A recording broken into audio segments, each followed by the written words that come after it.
நடைபெற்றது. அதைத் தொடர்ந்து வெள்ளிக்கிழமை, சனிக்கிழமை, ஞாயிற்றுக்கிழமை ஆகிய 3 நாட்களிலேயும் முதல் 5 கால யாகசாலை பூஜைகள் நடைபெற்று இன்று அதிகாலை முதல் 6ஆம் கால யாகசாலை பூஜைகள் நடைபெற்றன.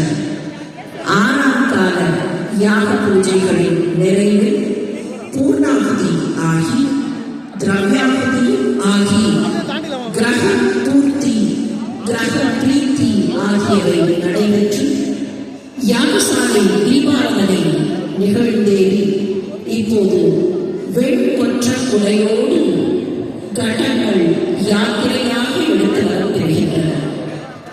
சிவாச்சாரிய பெருமக்கள், ரித்துஜர்கள் தங்களுடைய சிரசுகளிலே புனித தீர்த்தம் நிறைந்த அந்த கட்டங்களை தாங்கி வருகிறார்கள்.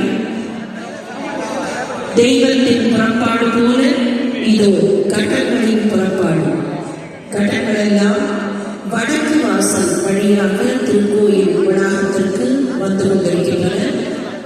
இந்த கட்டங்கள் திருக்கோயில் வளாகத்தை அடைந்து சிவாச்சாரிய பெருமக்கள் அவற்றை கிழக்கு கோபுரத்திற்கும் தெற்கு திசையில் இருக்கிற ராஜகோபுரத்திற்கும் வடக்கு கோபுரத்திற்கும் மூலவர் திருச்சன்னதிக்கும் மேற்கு பிராகாரத்தில் இருக்கிற சன்னதி விமானங்களுக்கும் எடுத்துச் செல்வார்கள்.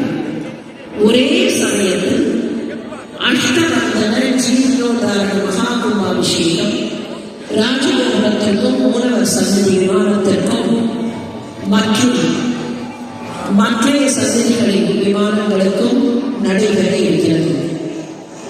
முருகா, காங்கேயா, சரவணா, கார்த்திகேயா, குமரா, குமாரா, தேவசேனாபதி, குஹா, வேலவா, ஆறுமுகா, சுவாமிநாதா, தண்டாயுதபாணி, வேலாயுதா,